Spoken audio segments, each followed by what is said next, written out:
Morin A. Morin A itu apa maknanya? Morin itu daripada perkataan morinda. Moringa, morinda.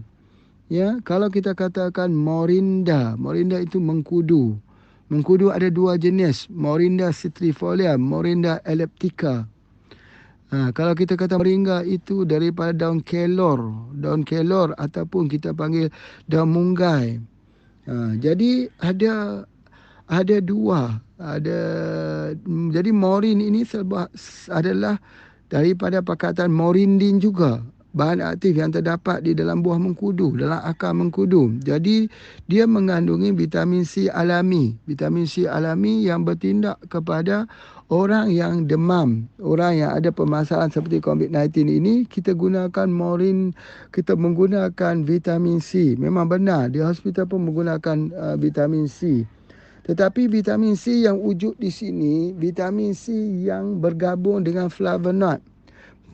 Pak Haji tak nak jelaskan ni sebab kuliah kita telah jelaskan ini. Cuma Pak Haji nak terangkan dekat sini bahawa produk kapsul Morin A ini adalah merupakan produk antivirus. Ada 65 kapsul di dalamnya. Kita ambil 1 hari 10, berartinya 6 hari. InsyaAllah semua sudah hilang dengan izin Allah. Ya, dengan izin Allah semuanya sudah hilang. Jadi oleh sebab itu, maka Pak Haji sangat berkeinginan supaya kesemua orang yang telah kena COVID-19 itu menggunakan Morin A ini, menggunakan Morin. Kalau ada orang mengatakan saya sakit kepala ketika saya ambil ini, bagaimana cara untuk menghilangkan sakit kepala? Sakit kepala selalu terjadi. Orang darah rendah jadi, orang darah tinggi jadi. Jadi kita buka saja kapsulnya. Kita buka kapsulnya dua kapsul, digoncangkan ke dalam air dan kita minum. Goncangkan ke dalam air itu bernama vibration, yakni getaran. Getaran ini merujuk dalam surah Al-Zalzalah. Iza zulzilatil ardu zilzalaha. Bila bumi ini digoncangkan. Jadi apabila herba ini digoncangkan, dia menjadi potensi yang jadi lebih baik. Jadi boleh tak kalau saya goncangkan hanya 1 kapsul saja? Boleh. Di dalam air yang sebanyak mana? Air itu kalau boleh 500 ml. 500 mililiter. Ya, kurangkan sedikit supaya kita boleh goncang. Masukkan 1 kapsul, goncang. Dan habiskan minimal 500 ml itu.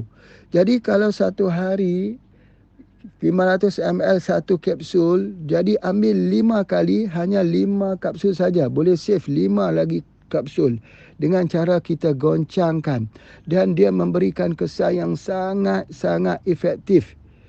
Jadi mereka yang mengkaji tentang Al-Quran sebagai sumber untuk memahami ilmu perawatan dengan tidak mengubah pentafsiran yang asal daripada Al-Quran itu, di situ kita akan jumpa dalam surah Al-Zalzalah itu perkataan zarrah. Faman ya'mal misqala dzarratin khairan yarah. Jadi perkataan zarah ini ialah partikel-partikel halus yang kita sebut dia sebagai nano. Nano ini yakni halus. Jadi bila dia digoncangkan, dia dalam keadaan halus. Nano, bila kita minum, dia cepat serap. Bila cepat serap itu, cepatlah virus itu dikalahkan. Sebab virus ini dia duduk di dalam jumlah yang dalam saiz yang sangat kecil, nanometer, 0.001 nanometer. Jadi oleh sebab itu kita nak buat supaya air daripada yang kita minum itu, daripada Morin A atau SJ2, kita nak jadikan dia nano juga, kita vibrate, kita goncang. Minimal ialah 50 kali. Kalau banyak lagi 300 kali. Kalau banyak lagi boleh 10,000 kali. Tapi cukup 50 kali, ya, dan kita boleh minum. Sebab itu kita tengok demam pun hilang. Kerana orang yang ada penyakit COVID-19 ini ataupun virus COVID-19 ini, dia demam. Kita kena hilangkan demam. Kalau kita tak berjaya menghilangkan demam, nanti virus itu akan masuk di saluran pernafasan. Dia jadi susah nak bernafas. Dia akan ada mukus banyak membalut di seluruh kawasan paru-paru kita. Jadi sistem pernafasan kita itu akhirnya terganggu. Terpaksa gunakan oksigen. Menambah oksigen di dalam pernafasan itu tidak banyak membantu. Dia hanya membantu dalam bentuk mendapatkan oksigen, tapi dalam untuk repair bergantung lagi kepada tubuh badan.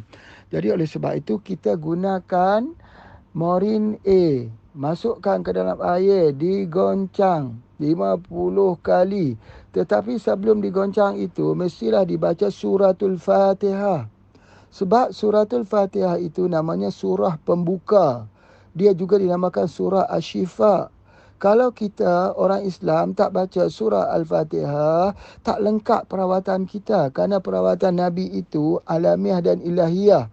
Kita orang Islam, kita orang yang beriman kepada Allah dan Rasul. Kenapa kita tidak percaya dengan keberkahan daripada bacaan Al-Quran? Dan salah satunya adalah suratul Fatihah yang Nabi SAW mengatakan itu surah syifa, surah untuk perawatan. Jadi kenapa waktu COVID-19 ni orang tak suka cakap pasal agama? Kenapa tak suka cakap tentang perawatan Islam? Jadi oleh sebab itu baca suratul Fatihah, kita hembuskan. Tidak perlu air panas, air biasa saja yang dimasukkan. Kita hembuskan dekat situ. Kemudian baru kita goncang 50 kali. Kemudian kita minum, habiskan 500 ml. Ya, kalau boleh nanti ambil lagi. Sejam lagi begitu. Ataupun mengambil pada setiap waktu solat. Allah buat waktu solat itu waktu senggang perawatan yang sangat baik. Ya, dengan tidak mengubah makna daripada hadis Nabi. Nabi mengatakan maksudnya kalau ada sebatang sungai di depan rumah kamu dan kamu mandi pada setiap hari 5 kali, adakah masih ada kotoran? Apakah masih ada kotoran daki-daki terlekat di tubuh badan kamu? Jadi oleh sebab itu ambil 500 ml, 500 ml, 500 ml itu pada setiap kali waktu solat. Waktu solat zuhur, waktu asar, waktu maghrib, waktu isyak, waktu subuh. Ambil di 5 waktu itu, waktu yang paling tepat, paling pas. Waktu yang Allah Subhanahu Wa Taala itu nak terima doa-doa kita. Baca surah Al-Fatihah, hembuskan dekat situ, goncang 50 kali, minum bismillah, menghadap ke arah kiblat. Wajjahtu wajhiya lilladzi fataras samawati wal ard. Kuhadapkan wajahku kepada Tuhan yang menciptakan langit dan bumi ini. Kuhadapkan wajahku kepada Allah yang menciptakan penyakit ini. Sembuhlah ya Allah, sembuhkanlah ya Allah. Minum dia, bismillah. Inilah kekuatan kita. Inilah kekuatan yang tidak ada dalam perawatan yang lain. Inilah sebabnya Pak Haji yakin bahawa sekiranya kita menggunakan ini dengan sebaik mungkin, kitalah yang dapat menghentikan penyakit-penyakit yang sedang merebak ini dan membuktikan bahawa seperti hadis Nabi SAW yang mengatakan tidak ada penyakit berjangkit. Tidak ada penyakit berjangkit. Lalu sahabat tanya bagaimana kudis yang kena kepada unta. Kan dia berjangkit satu.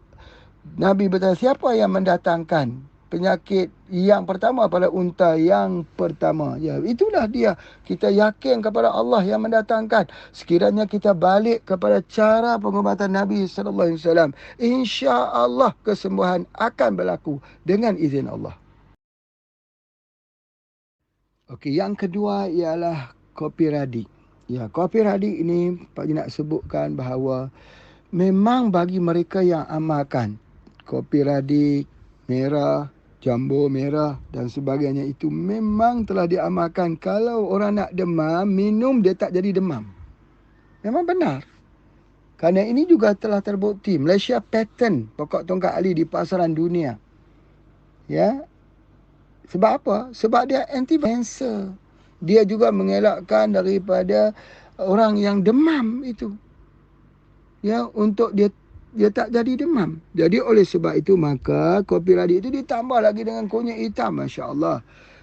Pak Haji dah buat kuliah khas tentang kunyit hitam ni. Cuma yang Pak Haji nak sebutkan dekat sini bahawa kopi radik itu kalau kunyit hitamnya habis macam mana? Boleh tak kami gunakan kopi yang merah tu? Boleh? Boleh kita gunakan kopi merah. Ataupun apalah bentuk kopi radik yang ada 7 herba itu. Kalau senaji 7 herba itu salah satunya ialah pokok tongkat ali. Cumanya yang terbaiknya dalam keadaan urgent, dalam keadaan segera, dalam keadaan pantas. Apa yang mesti kita buat ialah kita kena cepat. Iaitu kita gunakan daripada kopi radik pokok tunggal ali plus dengan kunyit hitam. Ini memberikan kesan yang ataupun efektif yang lebih tinggi. Sebab kunyit hitam salah satu digunakan sebagai herba antivirus. Begitu juga dengan pokok tunggal ali. Itu yang telah dikaji. Adapun daripada 6 herba lagi yang tidak ada penelitian. Namun begitu, di sudut penggunaan secara tradisional oleh masyarakat dahulu, menampakkan bahawa terdapat ciri-ciri antivirus juga pada pokok-pokok yang lain.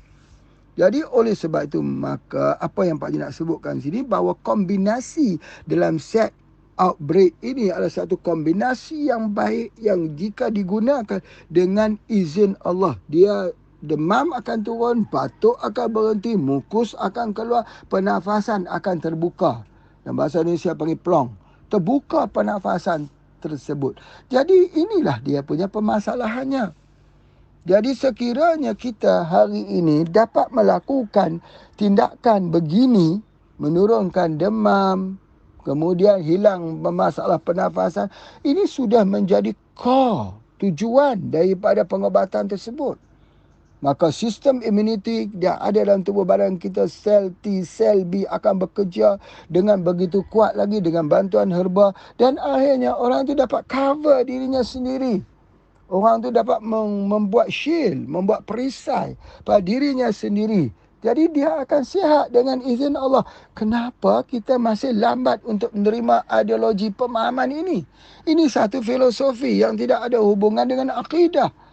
Apabila kita melihat dalam dunia penggunaan herba. Tetapi kalau kita lihat herba itu adalah pengobatan alamiah dan ilahiyah. Pengobatan Nabi SAW. Ini lebih menarik. Lebih menarik kerana dia menghampirkan diri kepada Allah Subhanahu Wa Taala. Dengan penghampiran diri kita kepada Allah Subhanahu Wa Taala, kita akan meyakini bahawa jawapan semua sudah ada. Allah bagikan, Allah turunkan penyakit, Allah turunkan penawarnya, Allah turunkan kita dengan kesusahan, Allah turun dengan kesenangan. Pergantian. Jadi oleh sebab itu kita tidak keluh kesah, tidak cemas, tidak bimbang, tidak ditimpa dengan ketakutan sampai kita sudah lupa kepada basic asas, iaitu la shifa'a illa shifa'uka. Tidak yang menyembuh melainkan engkau ya Allah. Ya kita minta azbil ba'sa washfi anta syafi la shifa'a illa shifa'uka shifa'an la yughadiru saqama. Hilanglah sampai tidak ada kesan penyakitnya. Azbil ba'sa washfi. Ya Allah, minta kepada Allah Ta'ala itu. Ya, yang menjadi asy-syafinya Allah. Yang menjadi penyembuhnya adalah Allah. Allah menurunkan penyembuhnya, ubat-ubatnya melalui satu bidang ilmu. Kedoktoran, satu bidang ilmu. Herbalist, satu bidang ilmu. Ayurvedic, satu bidang ilmu di India. TCM, bidang ilmu di negeri China. Dan kita juga memiliki khazanah-khazanah pengobatan, yang mana khazanah-khazanah pengobatan di Nusantara ini salah satu khazanah yang terbaik. Hutan negara adalah hutan yang tertua di dunia. Di Pahang, yang tertua dekat dunia. Bila kata yang tertua, dia memiliki apa? Memiliki tumbuh-tumbuhan yang tua, spesies-spesies yang tua. Siapa yang mengetahuinya?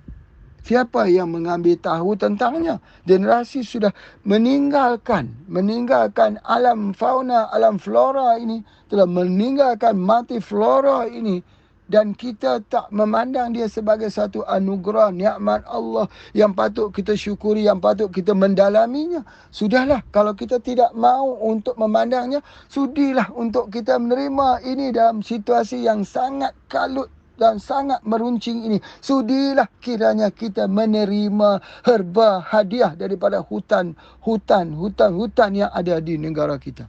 Sudilah kitanya. InsyaAllah kita tidak akan rugi. InsyaAllah kita tidak akan kecewa dengan izin Allah. Jadi itu antara duanya. Yang pertama ialah daripada Morin A atau SJ. Yang kedua ialah kopi. Jadi keduanya dilazimi terus menerus. Sama ada yang sudah sembuh, sama ada yang baru nak jadi, ya. Dan kalau diserang dalam keadaan yang paling cepat, paling mudah buka kapsul, goncangkan, ya, masukkan ke dalam botol, ya, minum pada setiap waktu solat dengan izin Allah. Sembuh. Inilah saja kuliah yang Pak Haji nak sampaikan kepada kita semua pada hari ini. Mudah-mudahan Allah memberikan kita hidayah, petunjuk, dan Allah memberikan kita itu dengan mahu untuk mengambil harta dengan izinnya. Wallahu alam. Assalamualaikum warahmatullahi wabarakatuh.